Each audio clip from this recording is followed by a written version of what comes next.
तो इन गांधी काठियों से रेल का सपना अगर किसी ने देखा था तो निश्चित तौर पर आपने देखा था। जो आज जो सपना साकार हो रहा है, एक बार जोरदार तालियों से आप स्वागत करेंगे, अभिनंदन करेंगे। मैं तो बस इतना ही कहना चाहता हूँ कि वसूलियों पर आंच आए तो टकराना जरूरी है, वसूलियों पर आंच आए तो टकराना जरूरी है। जिंदा अगर हो तो जिंदा नजर आना जरूरी है, जिंदा नजर आना जरूरी है। हमारे बीच में आदरणीय श्रद्धेय जी महाराज भी पहुंच चुके हैं, मैं आपका बहुत बहुत स्वागत करता हूं।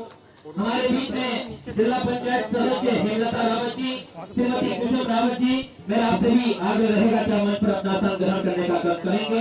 हमारे बीच में दिव्यराज सिंह जी जो विधायक हैं रीवा से, आप भी हमारे बीच में हैं, एक बार जोरदार तालियों से आप उनका स्वागत करेंगे, अभिनंदन करेंगे। और मैं अपने सभी भारतीय जनता पार्टी के कार्यकर्ताओं से आग्रह करता हूं कि हमारे राष्ट्रीय अध्यक्ष जी का बड़ी माला से स्वागत करने का कष्ट करेंगे, हमारे भारतीय जनता पार्टी के तमाम कार्यकर्ता बंधु।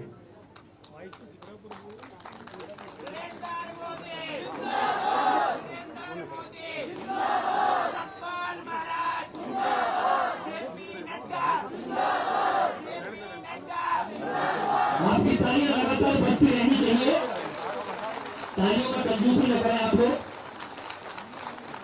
कुसुम रावत जी और हेमलता रावत जी से मेरा आग्रह रहेगा कि आप मंच पर अपना स्थान ग्रहण करने का कष्ट करेंगे। दोनों हमारे जिला पंचायत के सम्मानित सदस्य हैं।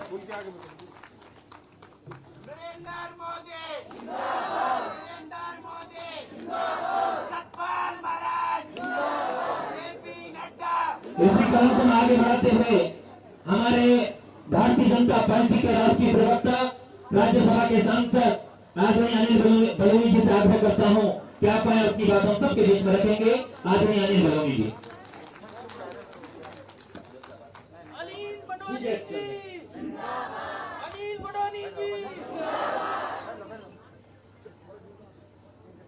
मंच पर आसीन भारतीय जनता पार्टी के राष्ट्रीय अध्यक्ष आदरणीय जगत प्रकाश नड्डा जी, हमारे यहाँ के लोकप्रिय नेता और विधायक आदरणीय सतपाल महाराज जी, पूर्व विधायक हेमलता रावत जी, हम सबके जाने पहचाने बहुत वरिष्ठ नेता मोहन सिंह रावत गांववासी जी, पुष्कर जोशी जी, यहाँ पर सभी बड़ी संख्या में माताएं, बहनें और साथियों,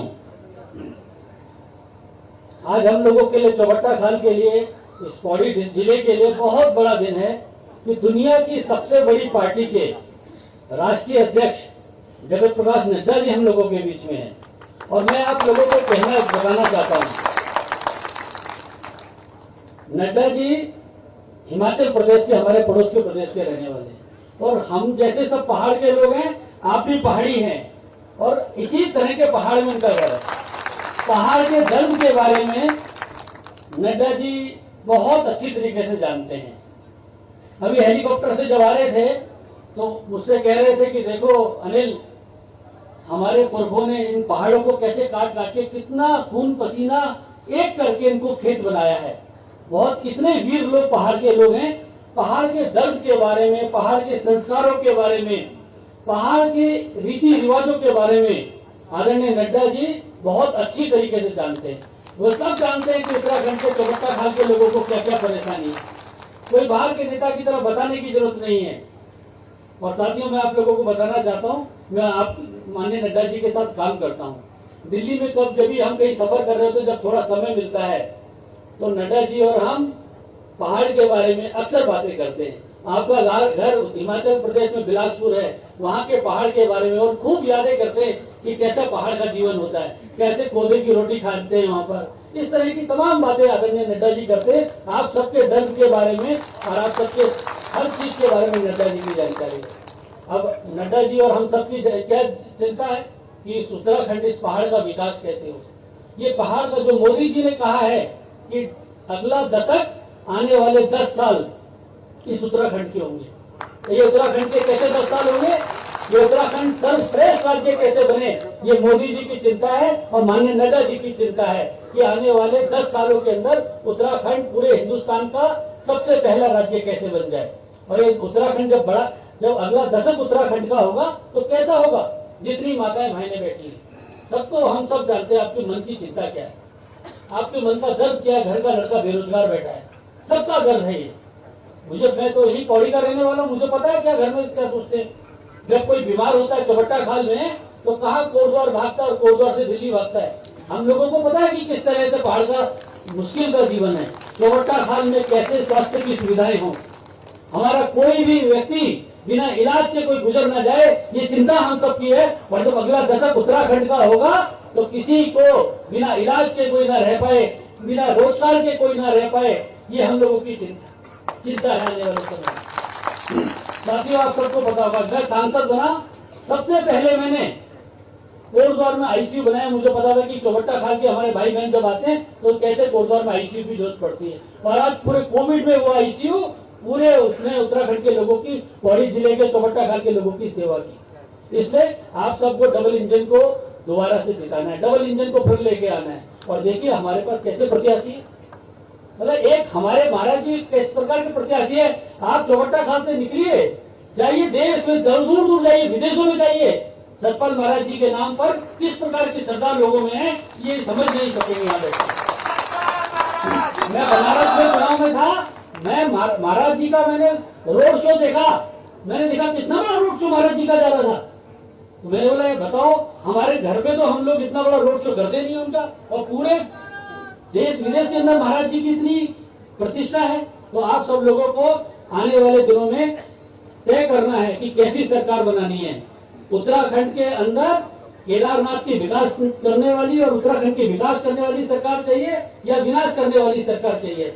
हिंदुस्तान उत्तराखंड के अंदर हमारे जीवन मूल्यों को पढ़ाने वाले लोग चाहिए या इस्लामिक यूनिवर्सिटी बनाने वाले लोग चाहिए। आप लोगों को तय करना है कि इगास की छुट्टी देने वाली सरकार चाहिए कि जुम्मे की छुट्टी देने वाली सरकार चाहिए। आप लोगों को तय करना है आने वाले दिनों में कि कैसे हमारे युवा मुख्यमंत्री पुष्कर सिंह धामी जैसा मुख्यमंत्री चाहिए या भाई भतीजावाद करने वाले हरीश रावत जैसे मुख्यमंत्री चाहिए। आप लोगों को तय करना आने वाले समय में कि उत्तराखंड के अंदर कैसी सरकार चाहिए। पूरे विकास करने वाली, यहाँ हिमालय में ट्रेन पहुंचाने वाली सरकार चाहिए या ठेके में कमीशन खाने वाली सरकार चाहिए। तो आने वाले समय में आप लोगों को, आने वाले 2-3 दिन बचे हैं, आप सब लोगों को वोट की नहीं, आप सब लोगों को वोट और लोगों से भी वोट दिलाना है। आदरणीय महाराज जी को जिताना है, भारतीय जनता पार्टी की सरकार बनानी है, मोदी जी के सपनों को सच करना है। और अभी हमारे राष्ट्रीय अध्यक्ष जी आप लोगों के सामने आह्वान करेंगे और बताएंगे कि उत्तराखंड में किस प्रकार से हम लोगों ने विकास किया है और आगे की योजना क्या है। मेरा बस आप लोगों से निवेदन है कि आने वाले दिनों में भारतीय जनता पार्टी के लिए घर घर जाके प्रचार कीजिए, आदरणीय महाराज जी को जिताइए, भारतीय जनता पार्टी की सरकार बनाइए। नमस्कार। बहुत बहुत धन्यवाद आदरणीय अनिल बलूनी जी। हमारे बीच में देश के प्रमुख प्रतिनिधि जी हमारे बीच में उपस्थित हैं।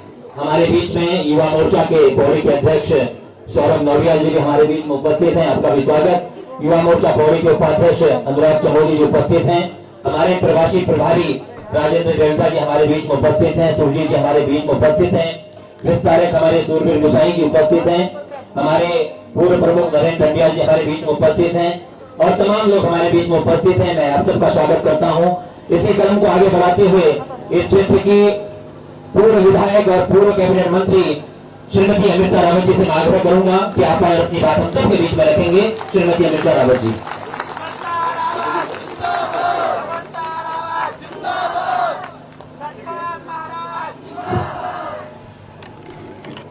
यहाँ चौबट्टा खाल में उपस्थित हमारे अध्यक्ष परम सम्मानित आदरणीय नड्डा जी,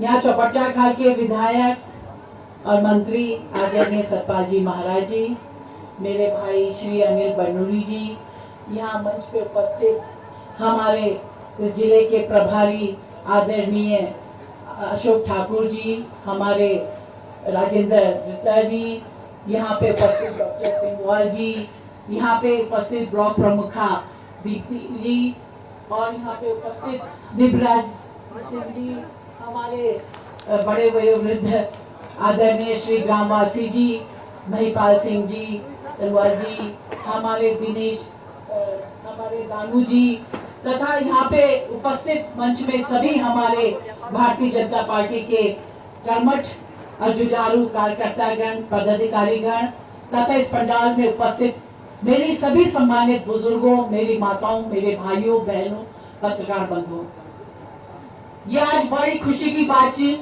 कि चौबट्टा खाल विधानसभा क्षेत्र में हमारा राष्ट्रीय अध्यक्ष आदरणीय नंदा जी उपस्थित हुआ छी।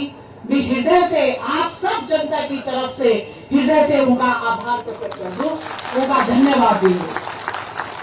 आप सब लोग जानते थे कि भारतीय जनता पार्टी कितना विकास का महाराज जी अभी सभी योजना उनकी की काम करी ये 5 साल में, वो सब आप लोगों से विजिट कराए। अच्छा कोरोना काल छाई पार्टी भी और महाराज जी अपन तरफ बटेगी यक लोगों थे भरपूर जो राशन भिजवाई और जो यक अस्पतालों में बेड लगाई, ऑक्सीजन बेड लगाई, या जो सैनिटाइजर दिया, मास्क दिया, बहुत सारा काम करी। और सबसे बड़ी बात है कि जो दुई यक महाराज जी जो योजना दियाई वो जो सतपुली झील और सुलसी झील, ये दुई जब हमारे चौबट्टा खाल क्षेत्र में जो झील निर्माण हो जालू तो यहाँ हमारे बेरोजगार भाइयों का हाथ में रोजगार आ जाए। हमारे सरकार महिला स्वयं सहायता समूह थे 1 लाख, 3 लाख और 7 लाख तक जो है बिना ब्याजक लोन देने चाहिए, जेमा आप लोग बहुत से काम कर सकते। कोई मशरूम का खेती कर सकते, कोई अचार डाल सकते, कोई पापड़ बड़ी डाल सकते और कोई गोड़ी पाल के वे घी ते बेच सकते। सतपुरी बाजार में चाहे मिल या घी का की दाम चाहिए तो बताए कि 1500 रुपए किलो। बताओ घी का दाम होना चाहिए। अगर आप लोग भी 1-2 गोड़ी पाल ले आओ घर तो आप लोग भी कितना घी बेच के अपन बेरोजगारी से दूर कर सकते हो। देखो हमारे आदरणीय मोदी जी ने, हमारे आदरणीय नड्डा जी ने, हमारे आदरणीय अमित शाह जी ने भारतीय जनता पार्टी को एक ऐसा ईमानदार प्रत्याशी, ऐसा विकास करने वाले प्रत्याशी और एक आध्यात्मिक संत श्री सतपाल जी महाराज को दिया है, जिनका एक यही स्वप्न है कि मैं अपने चौबट्टा खाल को इस पूरे उत्तराखंड में सबसे अग्रणी ले जाऊं। और उनका यही सोच रहती है कैसे मैं यहाँ के पहाड़ों के पलायन को दूर करूं, यहाँ की बेरोजगारी को दूर करूं। ये भारतीय जनता पार्टी की एक सोच थी। उन्होंने ऐसे ईमानदार व्यक्तित्व को चुना, ऐसे प्रत्याशी को चुना। और दूसरी तरफ हम एक कांग्रेस पार्टी को देखते हैं, उन्होंने कैसे प्रत्याशी को चुना है? वो है जो एक शराब का व्यवसायी है, वो पौड़ी में उसका शराब का बिजनेस है और वो आज हमारे चौबट्टा खाल में घुसना चाहता है। लेकिन मेरी मातृशक्ति से, मेरी युवा शक्ति से मेरा एक अनुरोध है कि आप ऐसे चौबट्टा खाल में ऐसे शराब के व्यवसायी को घुसने नहीं दें, क्योंकि हमारी माताएं आज अगर सबसे ज्यादा पीड़ित है तो शराब से पीड़ित है। और आप नहीं चाहते कि हमारी नौजवान पीढ़ी भी, हमारे नौनिहाल बच्चे भी एक शराब की लत में पड़े। आज जो है भारतीय जनता पार्टी की सोच है कि हम अपने बेरोजगार भाइयों के हाथ में रोजगार दें, और एक कांग्रेस पार्टी की ऐसी सोच है कि हम अपने नौजवान भाइयों के हाथ में शराब की बोतल दें। मेरे भाई और बहनों, मेरी माताओं, आप लोगों को अच्छी तरह से याद होगा जब इससे पहले कांग्रेस की पार्टी थी और उसके मुख्यमंत्री हरीश रावत थे तो उन्होंने तो इस क्षेत्र में कोई विकास नहीं किया। हाँ, एक विकास जरूर किया था कि जो डेनिस नाम की शराब जो थी, एक ब्रांडेड शराब थी, उसको जरूर उत्तराखंड में लाए थे। और इस बार उनकी मंशा है कि हम ऐसे प्रत्याशी को यहाँ चौबट्टा खाल में लाएं जो कि यहाँ पे शराब का बिजनेस करे। मेरे भाइयों बहनों माताओं, मैं नहीं चाहती हमारा देश का नौजवान, हमारे चौबट्टा खाल का युवक यहाँ शराब की लत में पड़ के यहाँ की पहाड़ियों में, यहाँ की घाटियों में, यहाँ के गधेरों में जो है शराब पी के पड़ा रहे। इसलिए मेरे भाइयों बहनों, हमें यहाँ पे एक संकल्प लेना है कि हमने अपने चौबट्टा खाल का विकास करना है, हमें अपने चौबट्टा खाल का विनाश नहीं करना है, हमें अपने उत्तराखंड का विकास करना है, हमें अपने उत्तराखंड का विनाश नहीं करना है। इसलिए आइयो मेरे भाइयों बहनों, मेरी माताओं, मेरी युवा शक्ति, आइए हम सब मिलकर इस उत्तराखंड को और पूरे भारत देश में इसको बहुत के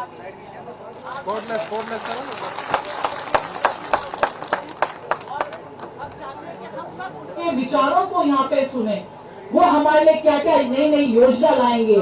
डबल इंजन रहा उत्तराखंड में, तो माननीय मोदी जी ने देखे देहरादून में आए तो 18,000 करोड़ की योजना उन्होंने स्वीकृत की। हमारे माननीय मोदी जी आए, उन्होंने कुमाऊं के हल्द्वानी में जाके 17,500 करोड़ की योजना स्वीकृत करी। अरे मेरे भाइयों बहनों, वो जो योजना इतने हजारों करोड़ की योजना आई है, वो हमारे उत्तराखंड के विकास के लिए आई है, वो हमारे भाई बहनों के बेरोजगारी को दूर करने के लिए आई है, वो हमारे भाई बहनों को सक्षम बनाने के लिए आई है। तो आइए हम ऐसी सरकार को चुने जो केंद्र में भारतीय जनता पार्टी की सरकार है और राज्य में भी भारतीय जनता पार्टी की सरकार रहेगी, तो यहाँ पे दिन दूनी रात चौगनी यहाँ का विकास होगा। आइए हम विकास में जो है आगे बढ़े, माननीय मोदी जी के हाथों को मजबूत करें, आदरणीय नड्डा जी के हाथों को मजबूत करें, आदरणीय अमित शाह जी के हाथों को मजबूत करें और आदरणीय सतपाल जी महाराज के हाथों को मजबूत करें। और हम सब लोग 14 तारीख का दिन वो आने वाला है, 14 तारीख के दिन आप सब लोगों ने सबसे पहले अपने अपने बूथ में जाके जो दूसरे नंबर पे भारतीय जनता पार्टी का चुनाव चिन्ह है कमल का फूल, उस कमल के फूल को हमने बटन दबा के और उपहार स्वरूप एक कमल का अपनी चौपटिया खाल की विधानसभा को मोदी जी को समर्पित करनी। इसलिए मेरे दीदी बहनी भाइयों, देखो घास कटोरो तो हमारे रोज जान, लपोटन को भी हमारे रोज जान, लेकिन 14 तारीख सबसे पहले हम लोगों ने वोट देने को जान। आइए हम सब मिलकर अब तो उत्तराखंड में भारतीय जनता पार्टी की सरकार बनाए। जय भारत, जय उत्तराखंड।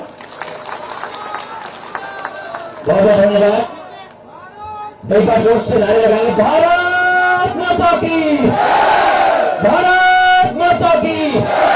आदरणीय जेपी नड्डा जी जिंदाबाद,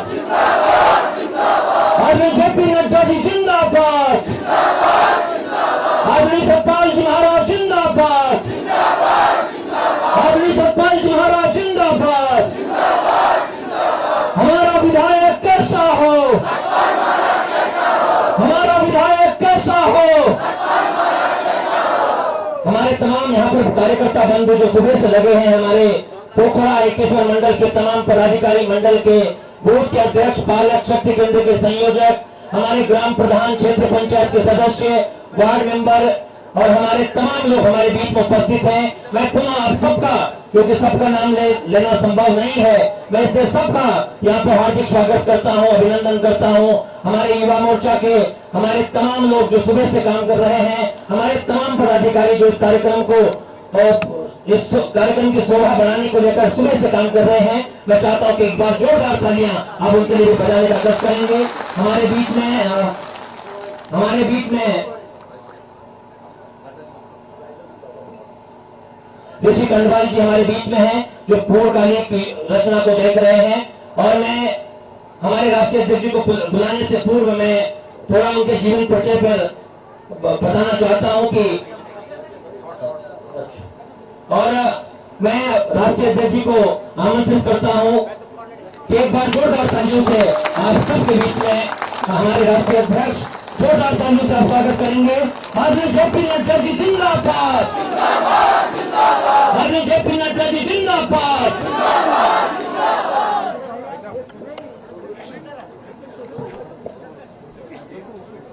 आज के इस चुनावी सभा में मेरे साथ उपस्थित हमारे भारतीय जनता पार्टी के वरिष्ठ नेता, उत्तराखंड में जो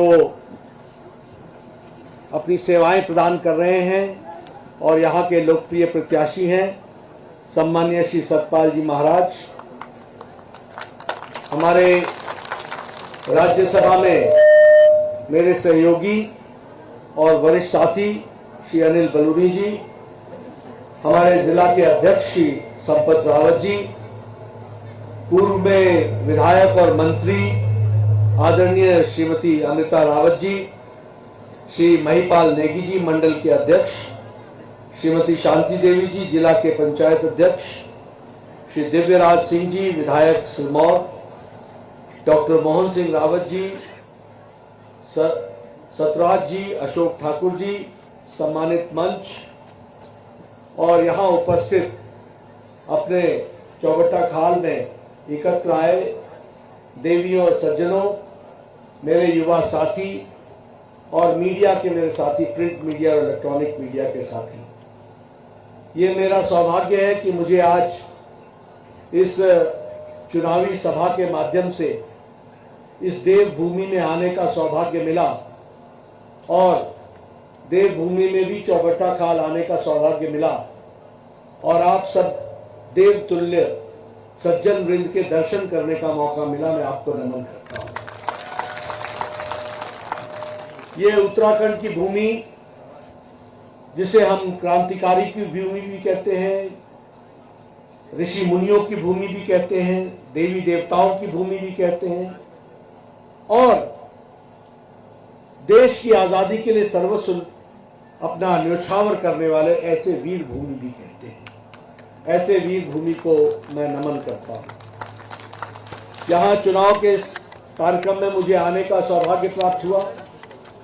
मैं आने के पहले सोच रहा था कि यहां मेरी कोई चुनाव की दृष्टि से आवश्यकता तो है नहीं, क्योंकि सतपाल जी महाराज नहीं सिर्फ चौबट्टा खाल, नहीं सिर्फ उत्तराखंड, बल्कि अन्य राज्यों में भी भारतीय जनता पार्टी के प्रचार और प्रसार के लिए जाते हैं और उनका हम उपयोग करते हैं। ऐसे सतपाल महाराज जी का के क्षेत्र में मैं जाकर के वोट मांगूं, इसकी कोई आवश्यकता नहीं है, क्योंकि वह हमारे लिए, पार्टी के लिए अन्य प्रदेशों में जाकर के भारतीय जनता पार्टी का और कमल को खिलाने के लिए काम करते हैं। तो जो कमल खिलाने का काम अन्य प्रदेशों में करते हैं, उनके उद्गम स्थान पर तो कमल खिला ही हुआ है, खिला ही रहेगा, ये मैं मान करके चलता हूं। लेकिन सतपाल जी का व्यक्तित्व इतना बड़ा है कि वह चुनाव लड़ें और मैं ना जाऊं, यह उनके व्यक्तित्व के साथ नाइंसाफी भी होगी और न्याय नहीं होगा। इसलिए मैं सिर्फ अपने आप को यहां हाजिर करने के लिए आया हूं कि सारी पार्टी सतपाल जी के साथ इस चुनाव को आगे बढ़ा रही है। जहां तक सवाल भारतीय जनता पार्टी का है, तो अभी सतपाल जी मुझे हर मंडल का एक बुकलेट दिखा रहे थे और फिर उन्होंने विधानसभा का भी बुकलेट दिखाया। मित्रों, आप बताओ, आपने कभी किसी पार्टी का और पार्टी का कोई नेता देखा है जो 5 साल बाद आकर के अपना रिपोर्ट कार्ड लेकर के आता हो? ये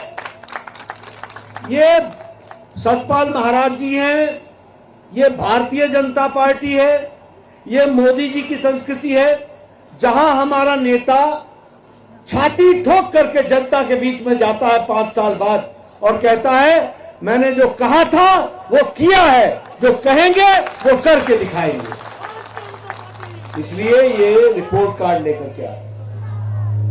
और मैं हमेशा सब लोगों को कहता हूं, देखो, जब तुम अपने परिवार में कोई रिश्ता बनाने जाते हो तब तो बहुत कुछ देखते हो, खानदान देखते हो, चाल चलन देखते हो, सब कुछ देखते हो, परिवार का वातावरण देखते हो, तब जाकर के रिश्ता करते हो।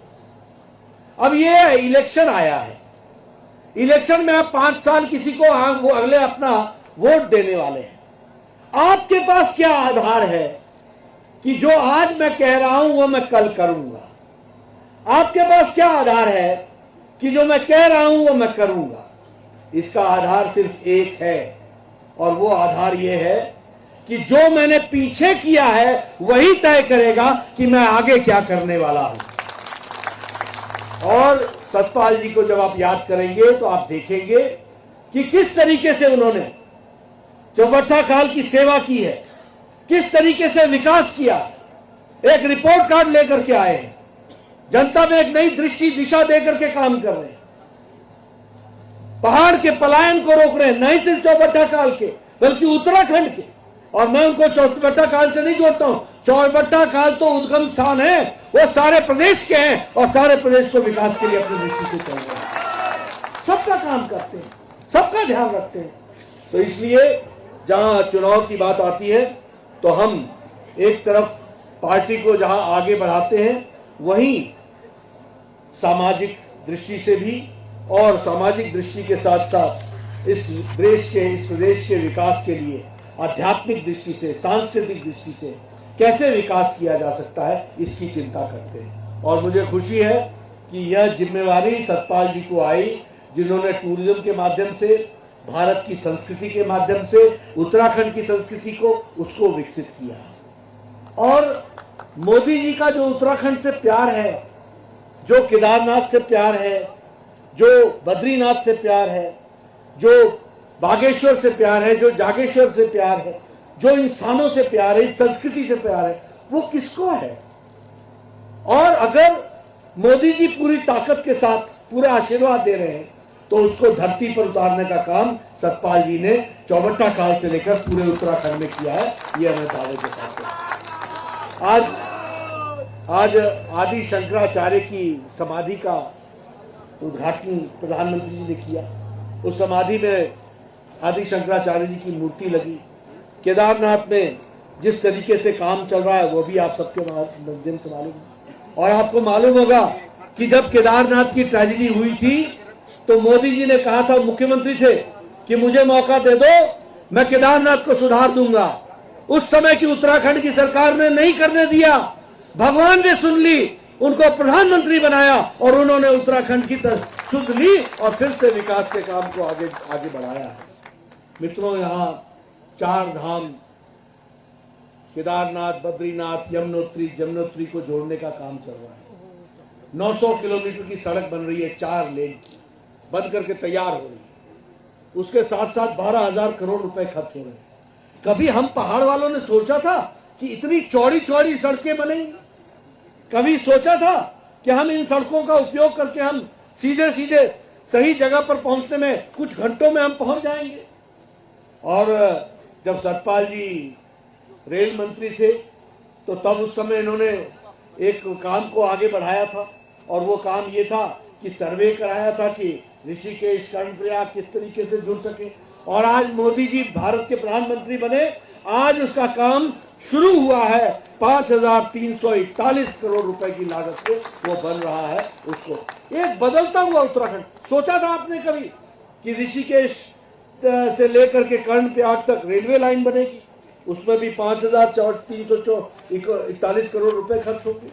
मित्रों, इसके साथ साथ हम पार्टी गरीब के लिए, वंचित के लिए, पीड़ित के लिए, शोषित के लिए, महिलाओं के लिए, युवाओं के लिए काम करने वाली पार्टी।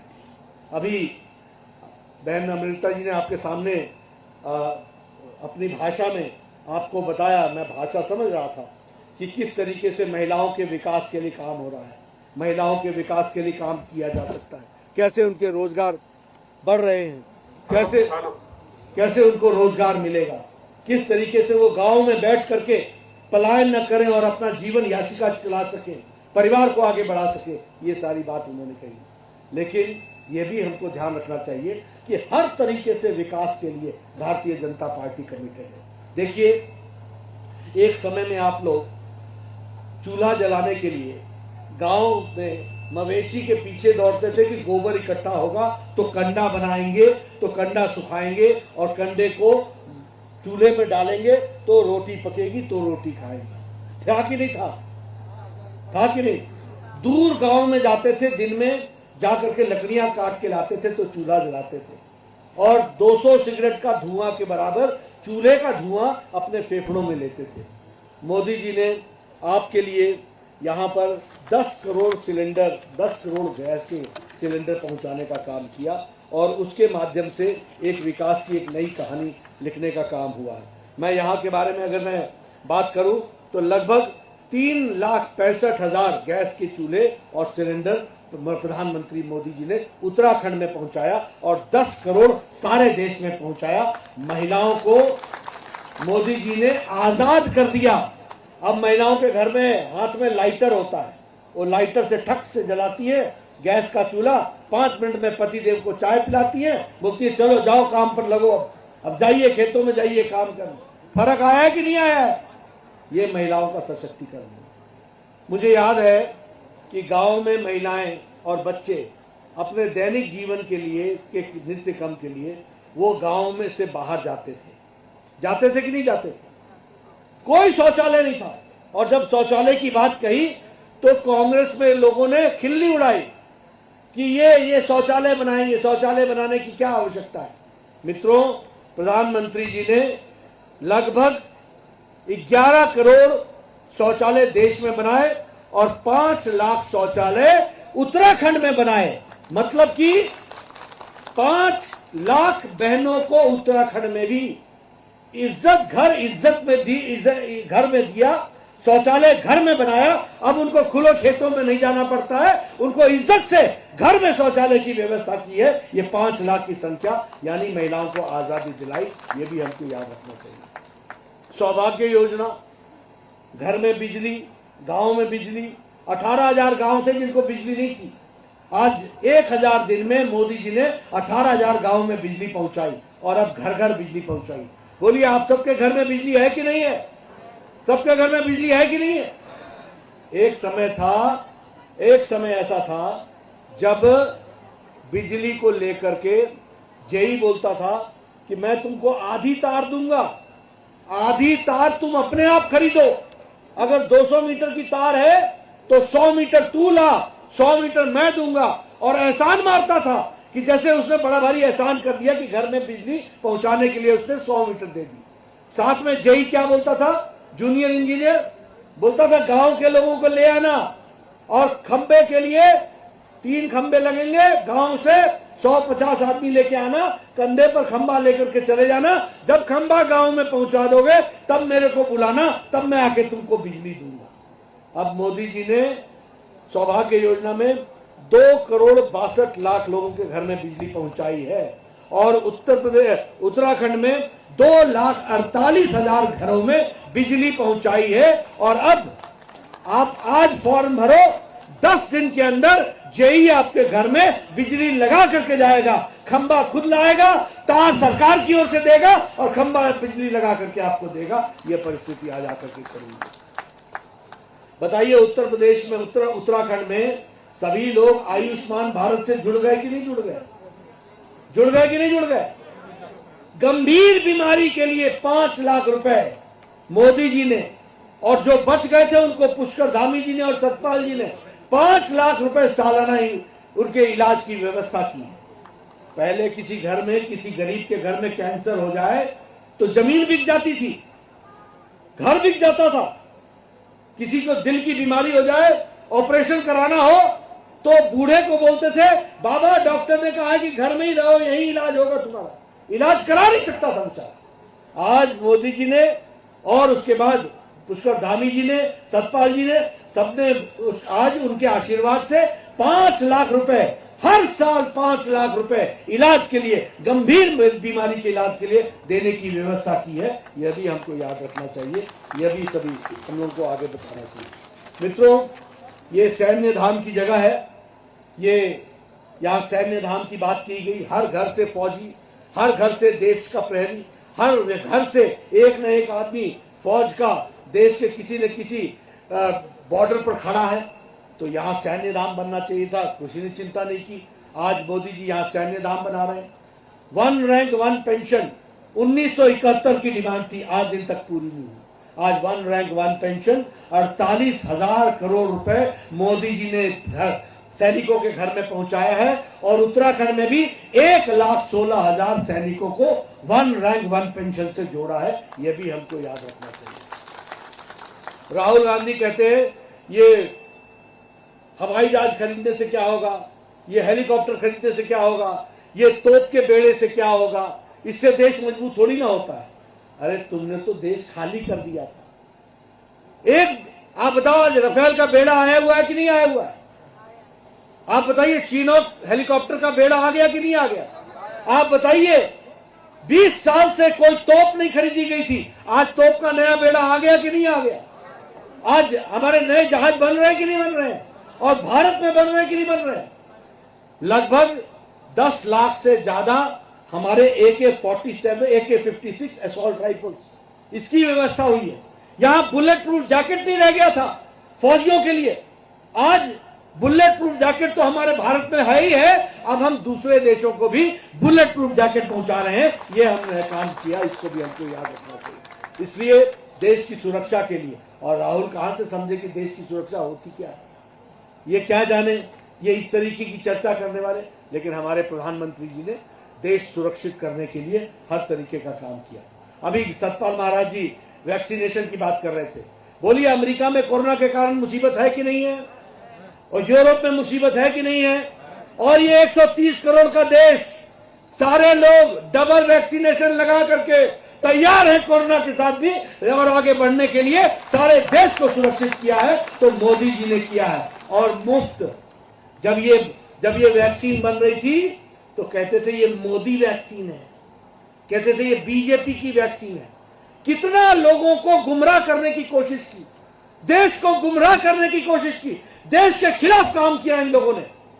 और आजकल मोदी वैक्सीन लगा करके ये आजकल प्रचार में उतरे हुए। मैं पूछता हूं, कैसी लगी मोदी वैक्सीन, कैसा लगा टीका? अभी 14 तारीख को दूसरा टीका लगेगा। 14 तारीख को आपने कमल के बटन दबाना, दूसरा टीका उनको लग जाएगा, आपके समझ में आएगा। आप ध्यान में रखिए। इसलिए चाहे वैक्सीनेशन की बात हो, चाहे विकास की बात हो। अब इस बार का नया बजट आया है, इस बजट में प्रधानमंत्री जी ने 60 किलोमीटर रोपवे बनाने का निश्चय किया। 60 किलोमीटर। फायदा कौन उठाएगा? उत्तराखंड। फायदा कौन उठाएगा? हिमाचल प्रदेश। यही पहाड़ी राज्य है जो उठाएंगे। क्या होगा इससे? टूरिस्ट पहुंचेगा। क्या होगा इससे? फौज नजदीक जल्दी जाएगी। क्या होगा इससे? फर्क पड़ेगा। सामान जल्दी पहुंचेगा। क्या फर्क पड़ेगा? हमारे विकास के लिए नए रास्ते खुलेंगे। इस काम को होगा। और उत्तराखंड में 3 जगह पर आपके आशीर्वाद से रोपवे का काम अंडरवे है, वो भी बन करके तैयार होगा। उस तरीके से एक नए दृष्टि से हम आगे चलेंगे। सेना की जहां तक बात है, आज मोदी जी ने 14,000 किलोमीटर की सड़क, 4 लेन डबल लेन, चाइना के बॉर्डर से लेकर पाकिस्तान के बॉर्डर तक 2 वे ट्रैफिक बना दी है, और ब्रिजेस के साथ बना दी है। आपको बचपन में याद होगा, पहले मिलिट्री का कॉन्वॉय चलता था, एक बार पुल क्रॉस करने लगता था तो सारी ट्रैफिक को रोकना पड़ता था, तब जाकर के एक तरफ से ये निकलते थे। बॉर्डर में जाने में 3-3 दिन लगते थे, 4-4 दिन लगते थे। आज कहीं से भी हमारा फौजी भाई 1 दिन के अंदर बॉर्डर पर पहुंचता है, और चाइना के साथ हो चाहे पाकिस्तान के साथ हो, सामने सीना तान के खड़ा है, 56 इंच का सीना लेकर के खड़ा है। ये परिस्थिति आपको दिख रही है। इसलिए मित्रों, विकास की एक नई कहानी लिखी जा रही है, जिसमें अपने आप लोगों को जोड़ना है और इस विकास में अपने आप को साथ लाना है। जब हम डबल इंजन की सरकार बोलते हैं, अब मुझे पता चला कि सतपाल जी ने यहां अल्ट्रासाउंड पहुंचा दिया। कभी सोचा था कि पहाड़ में अल्ट्रासाउंड पहुंचेगा? आज आपको कहीं दूर जाने की जरूरत नहीं है। वो बलूनी जी ने ICU यूनिट उसको भी यहां पर पहुंचाया है, आगे लाया है। आप देखिए किस तरीके से विकास का। ऋषिकेश में all India institute of medical sciences खुल गया। इस बार कोरोना से लेकर के किसी भी गंभीर बीमारी के लिए अब कोई दिल्ली नहीं जा रहा है, वो ऋषिकेश जाता है और वहां उसका इलाज हो जाता है। इस तरीके की बात हो रही है। सैटेलाइट सेंटर अब उधम सिंह नगर में खुल रहा है, उसका भी काम चल रहा है। नए इंस्टीट्यूट यहाँ आ रहे हैं, वो भी हमको मालूम है। लॉ यूनिवर्सिटी आ रही है, प्लास्टिक इंजीनियरिंग की इंस्टीट्यूट यहाँ पर आ रहा है। हर तरीके से विकास की एक नई कहानी लिखी जा रही है, उस काम को आगे बढ़ाया जा रहा है। सबसे बड़ी बात 2 है जिसको मैं आपके सामने कहना चाहूंगा, जो आपके पहाड़ से जुड़ी है। पहली बात कि हम पहले पहाड़ी राज्य स्पेशल कैटेगरी स्टेट में आते थे, लेकिन 13वें वित्त आयोग के बाद हम लोगों का कांग्रेस सरकार में हमारा स्पेशल कैटेगरी स्टेट खत्म कर दिया गया। मोदी जी ने बिना आपके डिमांड के, क्योंकि उस समय यहां पर हरीश रावत की सरकार थी, उन्होंने तो मांग करनी नहीं थी, लेकिन बिना उनके मांग के मोदी जी ने फिर से उत्तराखंड को, हिमाचल को और जम्मू कश्मीर को स्पेशल कैटेगरी स्टेट बना दिया और स्पेशल कैटेगरी स्टेट में लेकर के आए। इसका फर्क क्या पड़ा? इसका फर्क अब ये पड़ा है कि रुपए में अगर 1 रुपए खर्च होगा तो 90 पैसे केंद्र सरकार देगी, 10 पैसे सिर्फ आप देंगे और आपका विकास हो जाएगा। इस तरीके का काम किया।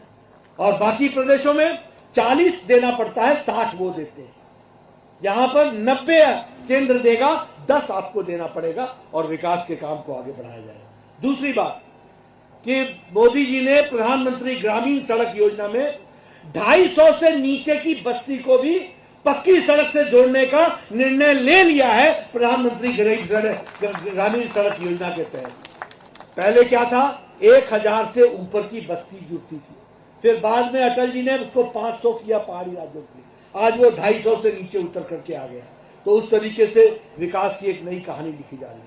मित्रों, मैं विकास के बारे में एक लंबी फहरिस्त रख सकता हूं, लेकिन मैं एक ही बात कह सकता हूं कि अगर देश सुरक्षित है मोदी जी के हाथ में, तो यह क्षेत्र विकास के लिए सुरक्षित तरीके से आगे बढ़ेगा तो सतपाल महाराज जी के हाथों में बढ़ेगा। इसको आपको ध्यान में रखना चाहिए। इसलिए मैं ज्यादा ना कहता हुआ, मोदी जी का अपना उत्तराखंड है, उन्होंने कहा है कि उत्तराखंड अगला दशक उत्तराखंड का होगा, यानी अगले 10 साल उत्तराखंड के होंगे। मोदी जी ऐसे ही नहीं कहते हैं, कहते हैं तो उसका अर्थ होता है, उसकी गहराई होती है। इसका मतलब समझ लो कि अगला विकास की गंगा और एक लंबी छलांग के लिए उत्तराखंड तैयार हो जाए, मोदी जी का आशीर्वाद मिलेगा और विकास की दृष्टि से हम आगे बढ़ेंगे। मित्रों, इसलिए आपको मैं सिर्फ निवेदन करने आया हूं। मैंने पहले कहा कि आप लोग यहाँ पर सतपाल जी जो दूसरी जगह इलाकों में जाकर, प्रदेशों में जाकर के हमारी पार्टी का प्रचार करते हैं, वहां मेरे आने की कोई जरूरत नहीं थी और मेरे बोलने के बाद आप वोट दें, ये इसकी भी आवश्यकता नहीं थी, आप देना ही है। लेकिन इनकी शख्सियत को देखते हुए ये मैंने तय किया कि मैं जरूर जाऊंगा और एक साथी के नाते जो सतपाल जी का पार्टी के प्रति पूरी कमिटमेंट के साथ काम करते हैं, उसके साथ मैं भी कमिटमेंट के साथ खड़ा हूं और आगे बढ़ूं और भारतीय जनता पार्टी को आगे बढ़ाऊं। इन्हीं शब्दों के साथ बहुत बहुत धन्यवाद। जय भारत, जय उत्तराखंड। बहुत धन्यवाद। जेपी नड्डा जी जिंदाबाद, जेपी नड्डा जी जिंदाबाद। आपका बहुत बहुत धन्यवाद और हमारे तमाम कार्यकर्ता